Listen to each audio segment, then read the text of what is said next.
더우니까 힘이 없으십니다. 인사하실까? 예수 안에서 사랑합니다.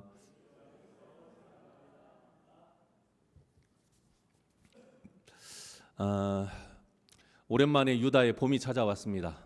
지금 한여름이긴 합니다만 북이스라엘은 아합과 이세벨에 의해서 참 추운 겨울 날씨, 황폐한 그러한 황량한 겨울과 같은 우상이 팽배하고 죄가 만연한 그러한 때를 맞이했었어요. 남유다도 마찬가지로 그들의 딸 아달랴에 의해 바알 숭배로 그렇게 더럽혀졌습니다. 그러다 이제 유다에 참 봄이 찾아온 거예요. 제사장 여호야다와 여호세바 공주의 헌신 덕분에 다윗 혈통이 이제 보존이 된 거예요. 그래서 여호와 하나님 신앙이 회복되어 가고 있었습니다. 자, 이때 세워진 왕이 요아스요. 그 요아스가 왕이 됐을 때, 남유다의 왕이 됐을 때 나이가 불과 7살에 불과했던 그런 어린 나이였습니다. 참 이때 그러니까 여호야다의 영향력이 얼마나 컸는지를 알 수가 있는 것이죠. 그래도 여호야다는 하나님의 사람이에요. 권력의 욕심을 가지지 않았고 어떻게든 다윗의 혈통을 지켜 하나님의 나라다운 그러한 나라를 세우기 위해서 요아스를 또한 신앙으로 잘 인도했던 사람입니다. 성경에서도 분명히 말한 것처럼 요아스가 여호야다가 있을 때에는 참 신앙으로 바로 섰던 그런 삶을 보면 얼마나 여호야다가 신앙적으로 잘 가르쳤는지를 알 수가 있는 것이죠. 역시 그동안 더럽혀졌던 남유다를 회복시키기 위해서 여호야다가 온 힘을 다합니다. 그래서 가장 먼저 한 것이 무엇이냐? 오늘 17절인데요. 17절 한번 다 같이 한번 봉독해 보실까요? 시작. 여호야다가 왕과 백성에게 여호와의 언약을 맺어 여호와의 백성이 왕과 백성 사이에도 언약을 세우게 하며. 아멘. 이게 무슨 말일까요? 새로운 언약을 세웠다라는 걸까요? 이미 세워졌고 그 언약대로 하나님은 아브라함 때부터 계속 이루어 가셨었어요. 그런데 그걸 누가 잊어버립니까? 사람이 잊어버려요. 결국에는 그 잊었던 사람들에게 다시 상기시키는 거예요.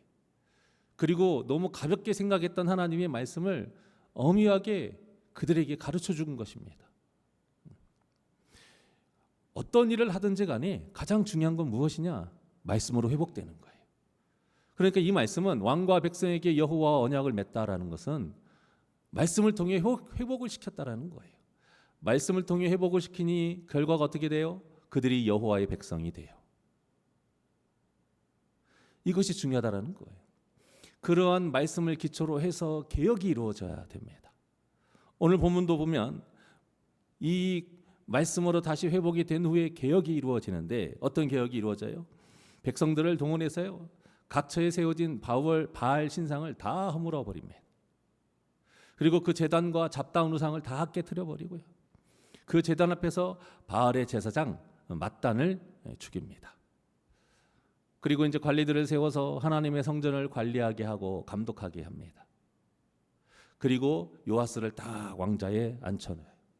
그러니 백성들이 얼마나 기쁘겠습니까? 이렇게 여호야다의 종교 개혁은 성공적으로 되어가는 것 같아요. 그래서 유다의 온성이 오랜만에 평안을 되찾게 되는 것 같습니다. 7살의 왕이 된 요아스는 40년 동안 유다를 다스리는데 이 요아스라는 이름이요 여호와께서 도와주신다라는 뜻이거든요. 자, 그런데 봄이 온 것 같고 봄인 것 같은데 뭔가 꺼림직한 부분이 있어요. 평화가 찾아온 것 같은데 뭔가 꺼림직한 부분이 있어요. 그게 무엇이냐? 2절입니다. 2절. 자, 12장 2절이에요. 열왕기하 12장 2절 시작.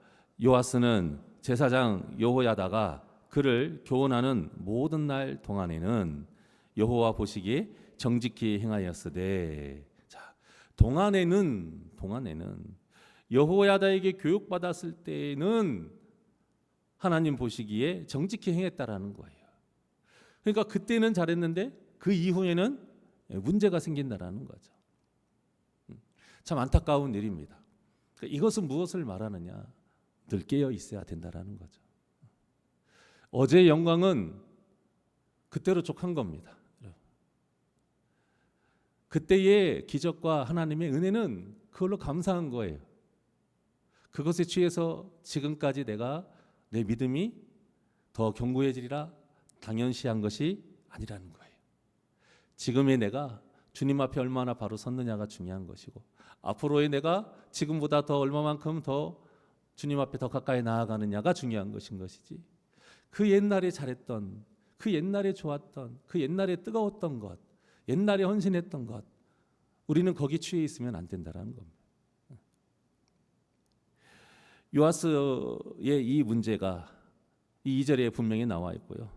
또 3절도 여호야다까지 합해서 문제가 있는 부분입니다. 3절이에요. 시작. 다만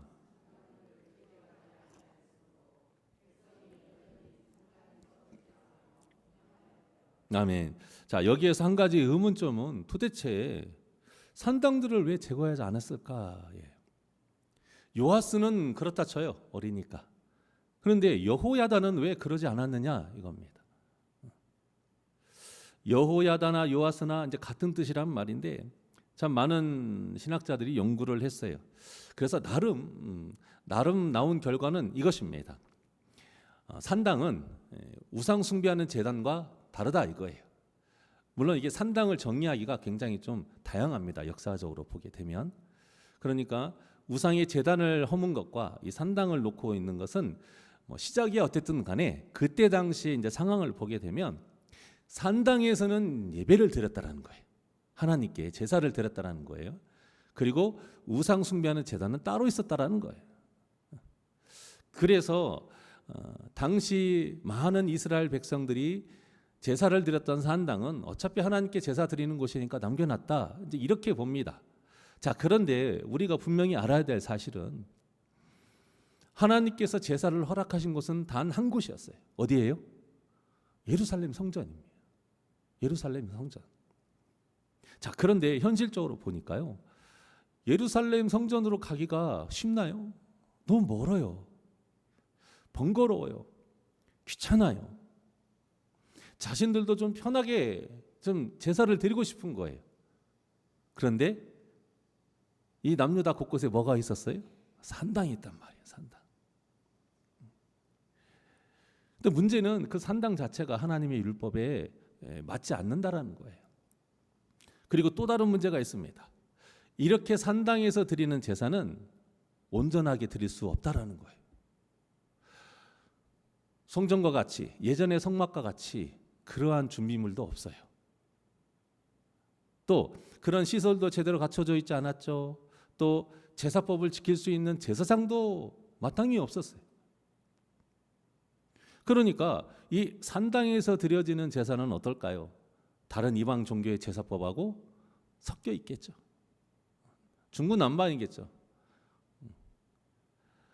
그러니 자신은 하나님을 향해 제사를 드린다고 하나 그 제사는 하나님과 전혀 상관이 없는 제사가 되는 거예요. 겉으로는 하나님을 섬기고 있었지만 하나님께서 원하시는 예배를 회복하지 못한 것입니다. 그러니까 우리가 아까 맨 처음에 17절이 중요했던 이유가 그거예요. 하나님과 새 언약을 다시 언약을 맺었어요. 이게 무슨 뜻이라고 그랬습니까? 말씀으로 다시 회복되는 거예요. 새로운 것이 아니라 하나님의 진정한 말씀의 뜻을 다시 갖추는 거예요. 그런데 이 제사에 관련된 산당에 관련돼서는 이게 제대로 적용이 안 됐다라는 겁니다. 굉장히 우리 오늘날 그리스도인들에게 중요한 말씀이에요. 우리는 철저하게 하나님의 방법을 따라야 됩니다. 시대가 많이 변했어요. 성경에서 말하고 있는 이러한 것들이 이제는 상징적으로 우리가 받아들여서 적용을 해야 되는 지금 시대입니다. 그러면 지금 우리 예배에서 어떤 것은 빼고 어떤 것은 추가해야 되느냐? 굉장히 중요한 문제예요. 그래서 이 예배의 예순이 정해지기까지 얼마나 오랜 시간 동안에 많은 신학자와 성경학자와 목회자들이 논쟁을 벌이고 싸웠는지 몰라요. 여기에 있는 이 순서가 하나 들어가고 빼고 앞에 가고 뒤에 가고 하는 것이 여러분 이게 쉽게 결정된 문제가 아닙니다. 역사적으로. 왜 그랬느냐? 그러한 시대의 변화에 이제는 예루살렘 성전만이 하는 게 아니고, 이제는 교회가 곳곳에 세워져 있고, 그때 제사장이 있는 것이 아니고, 또 새로운 이런 직분의 체계가 생겨난 이 환경에서 어떻게 하면 하나님의 뜻을 오염시키지 않고 그대로 계승받고 예배할 수 있을까? 얼마나 중요한 문제겠습니까? 그 예배 예식의 순서는 굉장히 중요한 겁니다. 신앙의 시작은요, 내가 어떻게 하나님을 섬기고 싶은가가 아니에요. 신앙의 시작은 하나님께서 어떻게 섬김을 받으시기를 원하시는가, 여기서부터 시작돼야 됩니다. 그러니까 신앙의 주체는 우리가 아니잖아요. 그러니까 우리가 굉장히 조심해야 될 것은, 시대가 변한다고 해서 그 변하는 시대의 신앙의 모습을 우리에게 맞추면 안 된다는 거예요. 철저히 하나님에게 맞춰야 됩니다. 하나님의 명령이었던 예루살렘 성전, 그곳에서 예배를 드려야 돼요. 오늘 예배 문화에 좀 적용을 해보면, 지금 예배만 말씀드리는 건 아니에요. 하지만 예배를 통해서 우리 신앙생활 전반적인 것을 이어서 말씀을 드리고 싶어요. 코로나 이후에 교회 예배, 우리가 흔히 말하는 현장 예배, 회중 예배, 이 교회 예배에 대한 중요성을 잃어가는 것에 대해서 우리가 경각심을 가져야 됩니다. 인터넷 예배가 아니라는 뜻 아닙니다. 어떤 분들은 오늘 어쩔 수 없이 정말 인터넷 예배를 한번 드렸는데 오늘따라 왜 이런 말씀을 하실까, 이런 생각을 하실 수 있지만, 인터넷 예배 자체가 예배가 아니다, 이런 뜻이 아니에요. 인터넷 예배가 오늘 본문에서 말하는 산당 예배가 될 가능성이 너무 많다라는 거예요. 또한 그러면 현장 예배, 이 회중 예배, 교회 예배는 안 그렇냐? 아니에요. 교회 예배도 산당 예배가 될 가능성이 있어요. 자, 그런데 일단 인터넷 예배를 보게 되면 그 자체가 그럴 가능성이 너무 농후해요. 기본적으로.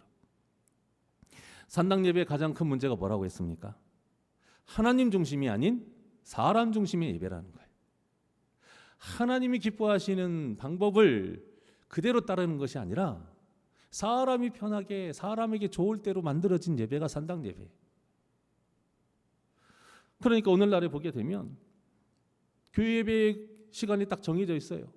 하필이면 그 시간, 제일 피곤한 그 시간, 꿀잠 자는 그 시간, 일주일 내내 피곤했다가 다 그 시간에 딱 자고 12시나 1시나 일어나서 밥 한 끼 딱 먹고 시원하게 산책하고 하면 일주일에 그 모든 피로가 싹 풀릴 것 같은, 하필이면 그때 예배 시간이 대부분 11시에 있어요. 그런데 그때 그냥 일어나서 가면 끝입니까? 아니잖아요. 준비해야 돼요. 여자분들은 또 연지곤지 발라야 돼요. 시간 얼마나 오래 가요? 남자들은 대충 씻고 털면 끝나지만 여자분들은 또 그게 아니잖아요. 최소 1시간 걸리면 얼마나 많은 시간 번거롭습니까? 또 예배에 딱 오게 되면 어때요? 내 맘대로 막 움직일 수도 없고 돌아다닐 수도 없고, 그러니까 자유롭지 못하니까 이게 편하지만은 않아요. 쉽지만은 않아요. 그래서 그런 것들에서 벗어나고 싶은 마음에 코로나 이후로요, 아직도 현장으로, 교회로 오지 못하는 영혼들이 그렇게 많다고 해요. 그러니까 그런 마음으로 드리는 인터넷 예배, 그것이 산당 예배 같다라는 거예요. 교회에서 예배 안 드리면 죄입니다, 그런 뜻 아니에요. 교회에서 예배 안 드리면 예배가 아닙니다, 이런 말이 아니라, 교회에서 예배를 드리든 인터넷으로 예배를 드리든 뭘 하든 우리 마음에 내가 편한 대로 예배를 드리고자 하는 마음 자체가 무엇이다? 죄라는 거예요. 그리고 이거는 뭐 다 아는 이야기니까요. 다 그런 건 아니에요. 정말로 예배를 귀하게 생각하시는 분들은 인터넷 예배도 복장 제대로 갖추고 예배 시간에 어디 움직이지도 않고 교회에서 예배 드리듯이 정자세로 다 예배 드리시는 분들이 있어요. 그런데 코로나 이후에 그 인터넷 예배 드리는 사람들의 증언들을, 자료들, 사진 같은 거 보면은요, 다 어떻게 해요? 추리닝 바람에, 잠옷 바람에 소파에 누워가지고 한쪽에 팝콘이나 과자 같은 거 놓고 음료수 빨아 먹으면서, 그래서 좋은 말씀이네 이렇게 기대가지고, 어느 누가 집에서 꽃단장하고 정갈하게 옷 입고 누가 그렇게 움직이지도 않고 정자세로 예배드립니까? 아마 한쪽에서는 밥하고 있으니까 증기 막 나올 것이고 곧 있으면 증기가 배출됩니다. 이런 것도 나올 것이고 또 요리하고 있으니까 어디 또 버터 막 굽는 냄새도 막 나고 찌개 냄새도 나고 그런 환경 자체가 예배의 환경은 아니잖아요. 저는 그걸 말씀드리는 거예요. 그러니까 인터넷 예배 자체가요. 그 자체가 문제가 아니고 그 환경 자체가 산당 예배를 드릴 수 있을 만한 여건이 굉장히 많다라는 거예요. 그리고 실제 코로나 때 그렇게 예배 드리는 분들이 부지기 있어요.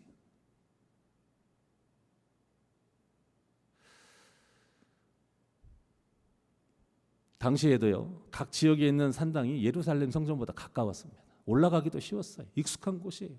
뭐 지금처럼 차가 있습니까? 뭐가 있습니까? 교통수단이 좋지 않았던 그 당시에 산당이라는 존재는요, 그들에게 엄청나게 좋은 존재예요. 엄청나게 좋은 곳인 거예요. 자, 문제는 무엇이냐? 이들이 예배를 드릴 때 마음속에 있는 신앙관이에요. 신앙관. 그들이 어떤 마음일 것 같아요? 하나님께 제사만 드리면 되는 거 아니야? 우리가 예배를 좀 더 집중해서 바르게 드립시다 하게 되면 나는 예배 드렸는데 안 드린 것도 아닌데 왜 그러냐? 하나님께 예배만 드리면 되는 거 아니야? 똑같습니다. 이때의 그들과 지금의 그들과 말하는 건 다 똑같아요. 여러분, 이런 마음으로 내 중심으로 내가 편한 대로 드리는 예배가요, 얼마나 위험한 생각인지 몰라요. 사람은 외모를 보거니와 하나님은 우리 어디를 보세요? 중심을 보세요.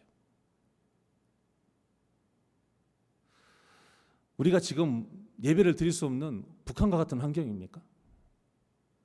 뭐 그런 현실 속에서 지하교회에서 숨죽이듯이 드리는 예배도 아니고, 또 코로나가 지금 없어진 것도 얼마나 오래됐습니까?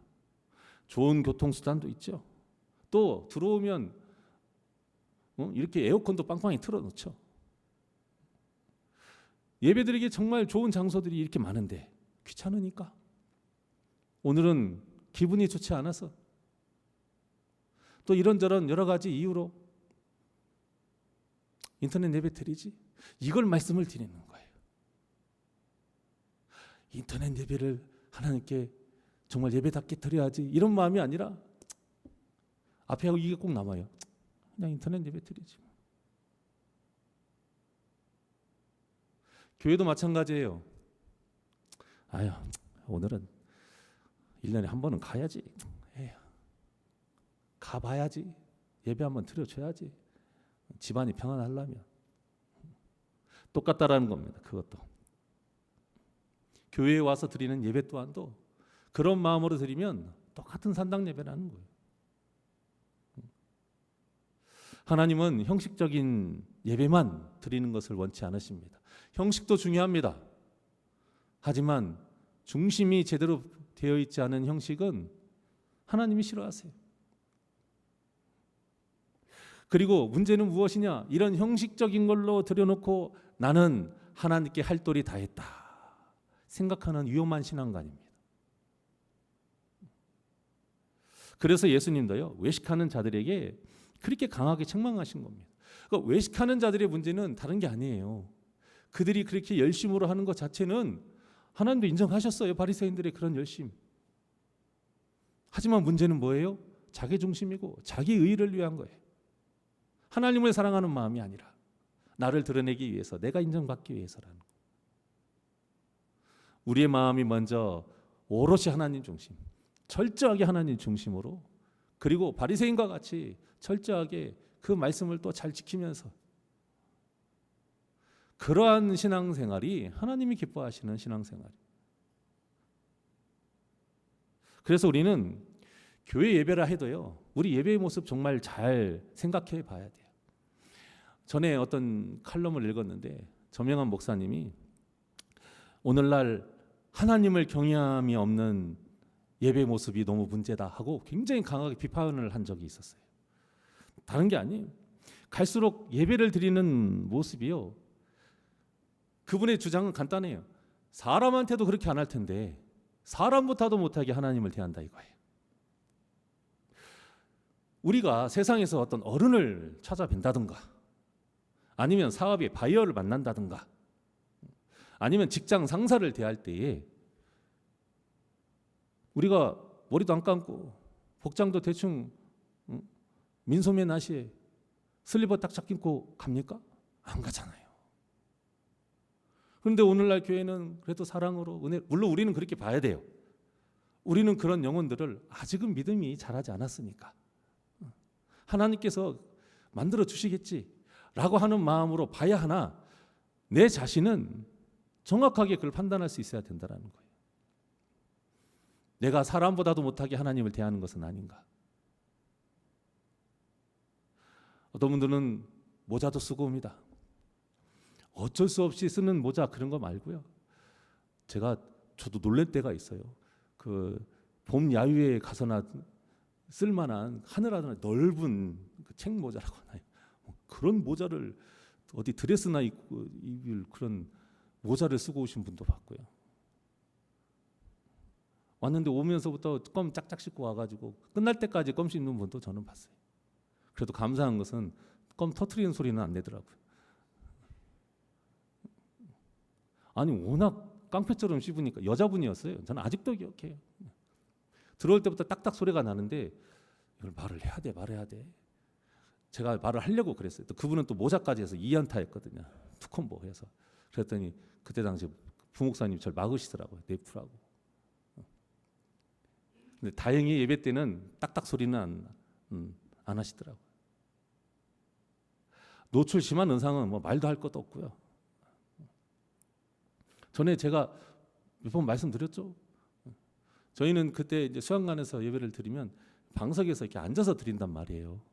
방석에서 앉아서 드리면 어때요? 사람이 굽어지기 때문에 여기 등에 이렇게 옷이 올라와요.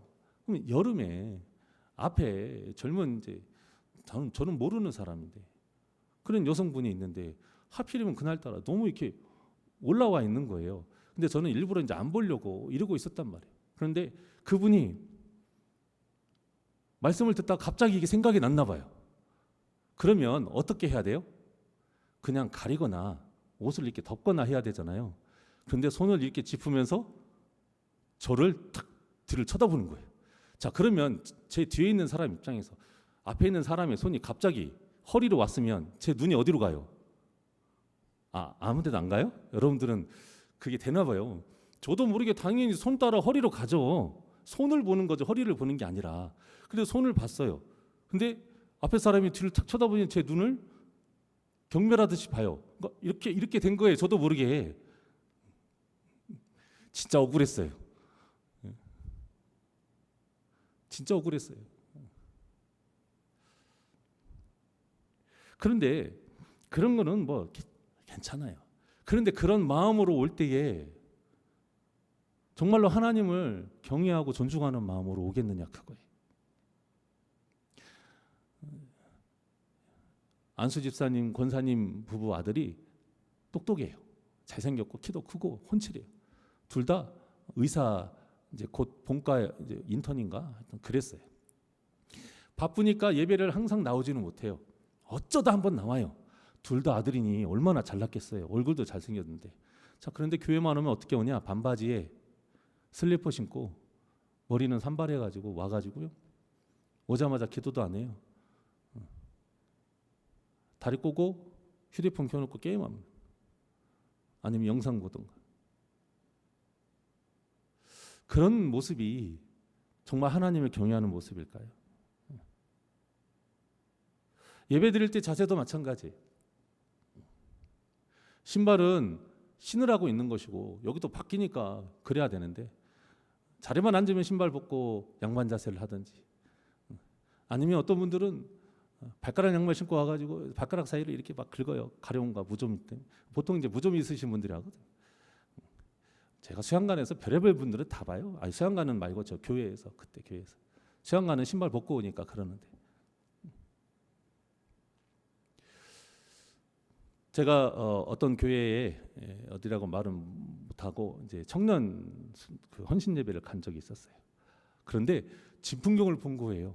근데 이건 뭐 어디나 마찬가지. 우리 교회도 그런 모습이 있긴 한데, 그래서 제가 이야기는 했었지만 우리 아이들이요, 그 청년부 아이들이 헌신 예배니까 예배 막 저 찬양 미리 준비를 할 거 아닙니까? 그렇게 준비를 하고 예배 전에 이제 싹 빠져나갔어요. 그리고 이제 화장실도 가고 준비도 하고 이제 그리고 예배 전에 이제 찬양하려고 들어오는데 제가 깜짝 놀랐잖아요. 애들이 다 메가 커피, 뭐 이 커피 이러한 그 있는 것을 음료수, 뭐 커피 다 이런 걸로 요만큼 1리터짜리를 다 들고 오는 거예요. 한 손에 싹 다 들고. 그리고 이렇게 와요. 그래서 제가 설교를 하면서 얘기했어요. 사람이 특히 찬양하는 사람들은 이 목이 또 마를 수도 있고, 우리 성도님들 중에서는 또 그렇게 그런 물이나 이런 걸 마셔야 되는 분들이 있어서 그런 걸 가져온 것 자체를 뭐라고 할 수는 없다. 하지만 음료수라는 것은 결국 나를 만족시키기 위해 먹는 게 음료수 아니냐. 예배 때는 음료수 갖고 오면 안 된다. 청년분들한테 물론 막 정죄하듯이 말한 건 아니에요. 제가 깜짝 놀랐다고 그랬어요. 어떻게 다 조그만 것도 아니고 이따만하게 큰 거를 다 빨대 꽂고 이렇게 입에다 빨아먹을 수, 이것은 하나님을 대할 때 모습이 아니라고. 할 말은 해야 겠어서 했었어요 그때. 그런데 그건 우리도 마찬가지예요. 우리도, 저는 지금 무조건 남자는 슈트를 입고 오고 여자는 정장을 입고 오고 한복을 입고 오고 이런 이야기를 하는 게 아니에요. 하나님을 대하러 오는 이 자리가 얼마만큼 내가 하나님을 경외하는 마음으로 오느냐, 나 편하려고 오느냐, 내가 지금 믿음 좋다라고 하려고 오는 것이냐, 그것이 아니라는 것이죠. 하나님의 은혜가 너무 감사해서 내가 이 시간에 죄의 문제를 해결하기 위해서, 내가 더 하나님의 마음을 담기 위해서 와야 되는 시간이 예배이기 때문에 철저히 하나님 중심으로, 그 하나님을 어려워하는 마음으로, 공경하는 마음으로, 경외하는 마음으로 와야 되는 것이 마땅하다 이거예요. 전에 수요일 날에 정말 한 번도 안 빠지는 우리 남자 집사님이, 안수 집사님이셨는데 빠지셨길래 제가 무슨 일 있나 하고 전화를 했어요. 그랬더니 사실은 교회까지 왔었대요. 근데 그분이 약간 좀 현장에서 일을 하시다 보니까 그런 흙먼지 막 뒤집어 쓰신단 말이에요. 그래서 들어오려고 그랬는데 자기가 너무 지저분해가지고 더러워서 그래서 못 들어왔다고, 그리고 다시 돌아갔다고 하시더라고요. 하고 제가 그랬어요. 아니요, 하나님은 그 복장, 그 마음으로 오시는 것을 좋아하세요. 절대 가지 마세요. 겉으로 보기에는 얼마나 지저분해요. 그런데 그분이, 저는 알아요, 어떻게든 교회에 안 빠지려고, 예배를 드리려고 그렇게 열심히 일하고 옷 갈아입을 시간이 없어가지고 바로 교회로 오신 거예요.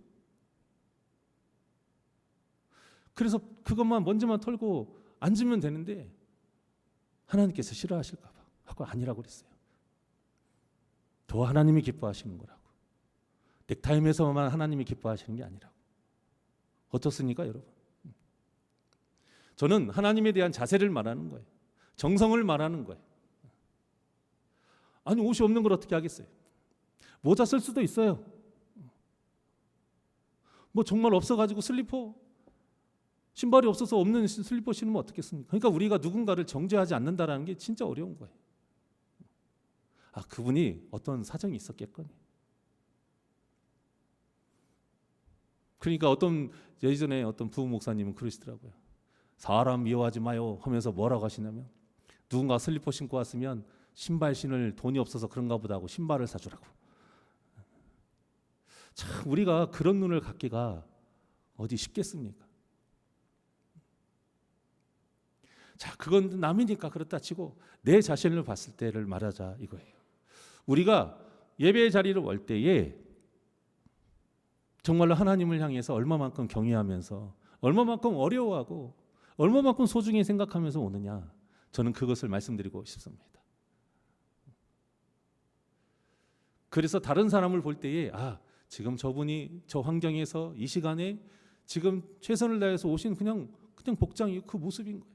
그냥 오신 것만 우리는 좋아하면 돼요. 그리고 나만 하나님 앞에 떳떳하게 최선을 다해서, 정성을 다해서 예배 드리면 되는 거예요. 이런 말을 하면요, 요즘 세상이 어떤 세상인데 이런 말이에요. 왜 이렇게 꽉 막힌 말을 하냐? 이렇게 말을 합니다.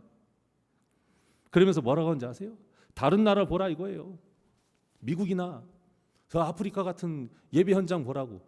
누가 우리처럼 뭐 모자 쓰면 안 되고 뭐 음료수 가지고 오면 안 되고 뭐 이런 이야기를 하면서 뭐 가만히 앉아서, 제가 뭐 앉아서 예배를 드렸나 꼭 그런 것도 아니지만 예배 시간에 돌아다니는 것도 문제고. 어쨌든 그러면 저는 이렇게 물었어요.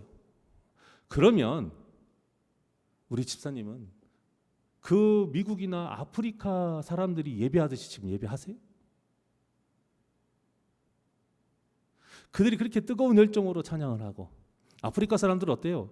정말 그들 보면 다윗이 춤을 추면 저렇게 출까? 이런 생각이 들 정도예요.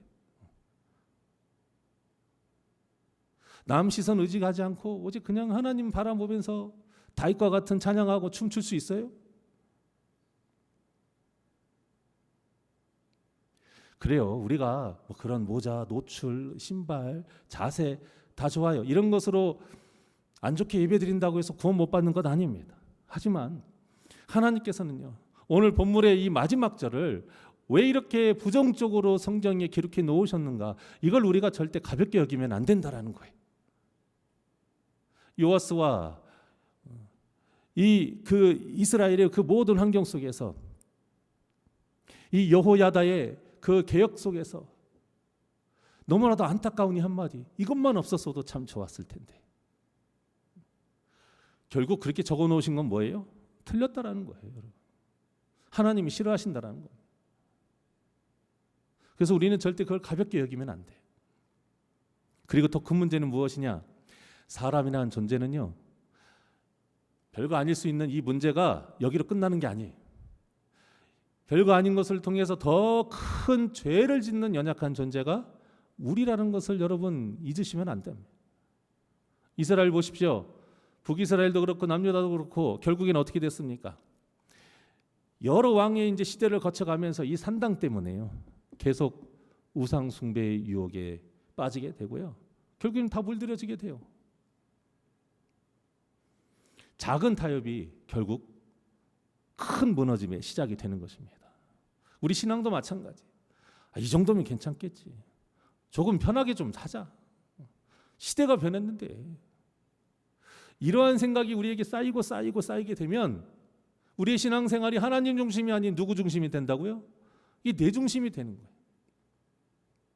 하나님의 기준보다 사람의 기준이 더 중요하게 되는 이 잘못된 신앙의 길을 걸어간다는 것을 꼭 기억하시기를 바랍니다. 그래서 하나님은 본문을 통해 우리에게 이렇게 묻고 계시는 거예요. 너는 나를 향해서 예배할 때 너의 방식대로 예배할 것이냐, 아니면 내가 명한 대로 예배할 것이냐? 너는 나를 사랑할 때에 너의 방식대로 사랑할 것이냐, 아니면 내가 명한 대로 사랑할 것이냐 묻고 계시는 거예요. 그러니까 오늘 본문의 질문, 제가 아까 말씀드린 것처럼 지금 예배만 갖고 말씀드리는 게 아니에요. 예배와 우리 삶도 다 똑같은 것입니다. 삶의 방식까지 질문하시는 거예요. 이에 대해 하나님이 기뻐하시는 예배와 그러한 삶은 철저하게 하나님 중심으로 우리가 순종하며 나아갈 때에 그러한 하나님이 기뻐하시는 예배와 삶을 이루어갈 줄 믿으시길 바랍니다.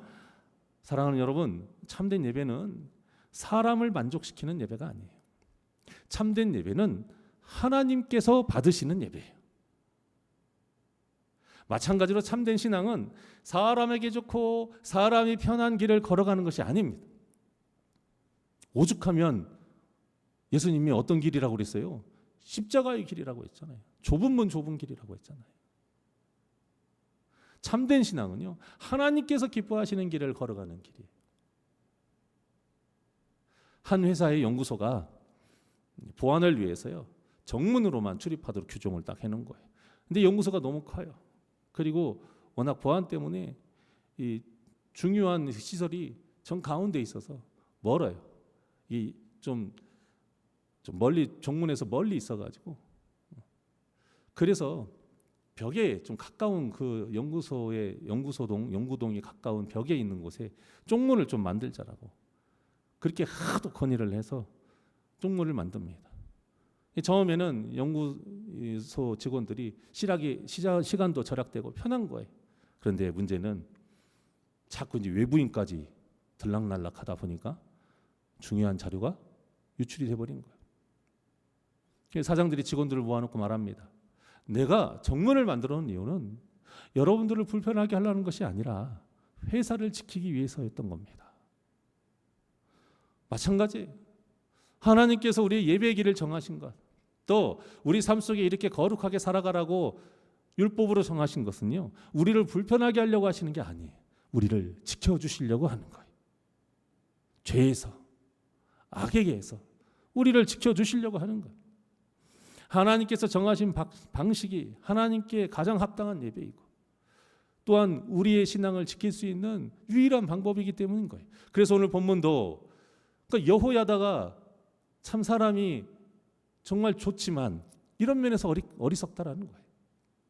개혁의 시작을 처음에 뭐부터 시작했어요? 언약을 다시 맺음으로 해서 말씀으로 회복되는 것부터 시작을 했잖아요. 그런데 말씀에서 벗어난 그 산당을 결국에는 치우지 못한 것 아닙니까?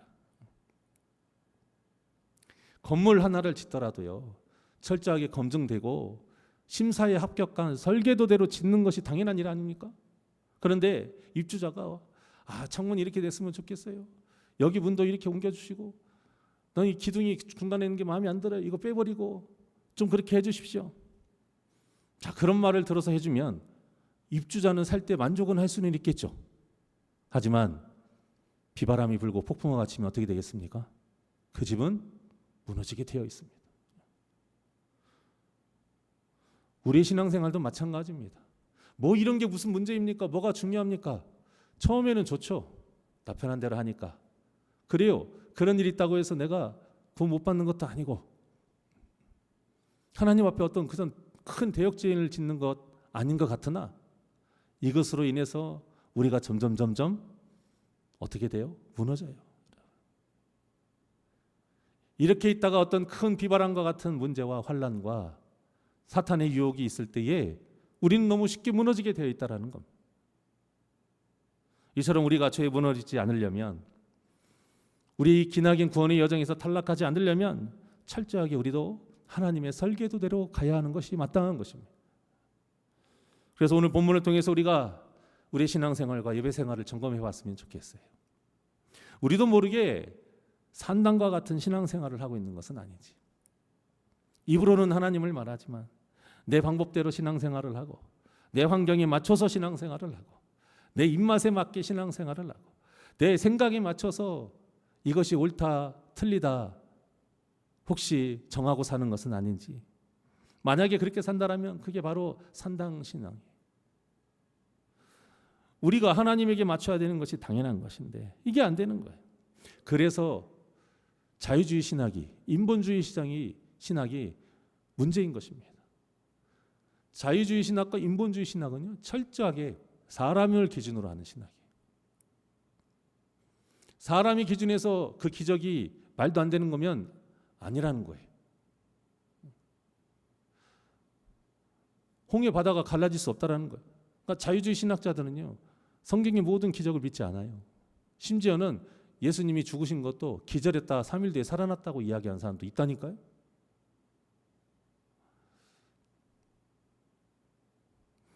이것이 어디에서부터 시작되느냐? 철저하게 하나님 중심으로 신앙을 세우지 않았을 때 거기서 시작이 되는 거예요. 그래서 성도는 진리를 목숨을 걸고 지켜야 하는 것이고, 세대를 본받지 않고 세상과 타협하면 안 되는 것입니다. 변화와 타협은 달라요. 아무리 진리가 아닌 외적인 것이라 해도 시대에 따라 지혜롭게 수용하며 변화하는 것이 필요할 때도 있긴 하지만, 아무리 그런 것이라 해도 타협은 안 돼요. 타협하는 순간 변화가 아니라 변질이 됩니다. 그 대표적인 게 가톨릭 아닙니까? 이런 얘기를 하면 천주교에서는 길길이 날뛰겠지만, 성경으로 비교해 보면 얼마나 알 수 없는 오류들이 많이 있는지 몰라요. 인정하지도 않고 신경 쓰지도 않아요. 세상에서 얼마나 막강한 세력을 과시합니까? 그런데 교회도 마찬가지예요. 내가 복음이 얼마나 많은지 몰라요. 조심해야 됩니다. 우리도 이렇게 될 수 있다는 항상 경각심을 가지고 살아야 됩니다. 오늘날의 교회도 무분별하게 외국의 예배 문화, 교회 시스템을 도입하면서요, 문제가 정말 많이 일어나고 있어요. 비냐드 신사도 이런 것들도 갑자기 그 이름 자체가 온 게 아니고요, 이런 것들에게 스며들어서 온 거예요. 처음엔 그런지 몰라요. 알고 보니 그런 것들이었던 거죠. 그래서 우리 눈에 보기에 좋은 것 다 좋은 것 아닙니다. 하나님 보시기에 합당한 신앙생활을 해야 됩니다. 예수님이 예루살렘 성전의 뜰에서 장사꾼들의 상을 엎으신 것도 같은 이유예요. 사랑하는 새날개 성도 여러분, 오직 말씀을 기준으로 삼으시고 오직 하나님의 뜻에 맞춰 예비하며 사는 삶이 바로 진정한 성도의 삶입니다. 그러기 위해 우리가 말씀을 바르게 알아야 되는 것이니 말씀에 바로 서셔서 확실하게 정확하게 분별하시고 그 참 진리의 마음을 마음에 잘 담으셔서 세상의 어떤 유혹에도 흔들리지 않고 순종하며 거룩한 길을 걸어가는 복된 심령들 되시기를 주님의 이름으로 축원합니다. 그래서 항상 말씀을 주야로 묵상하고 기도로 주님이 걸어가신 길을 걸어가며 바른 예배의 삶과 하나님을 기쁘시게 하는 거룩한 삶을 살아가시는 복된 심령들 되시기를 주님의 이름으로 간절히 축원합니다. 기도하시겠습니다. 하나님 감사합니다. 내가 거룩하니 너희도 거룩하라. 하나님이 분명히 말씀하셨습니다. 거룩의 기준은 하나님입니다. 나의 뜻대로 하나님께 이해해달라고 하는 것은 잘못된 신앙입니다. 예배가 되었든 내 삶의 신앙의 모습이 되었든 내가 편한 대로 내 생각대로 하는 것이 아니요 철저하게 하나님 중심으로 하는, 하나님을 경외하며 하나님을 사랑하는 온전한 참된 신앙생활을 하게 하여 주시옵소서. 감사함이 예수님의 이름으로 기도하옵나이다. 아멘.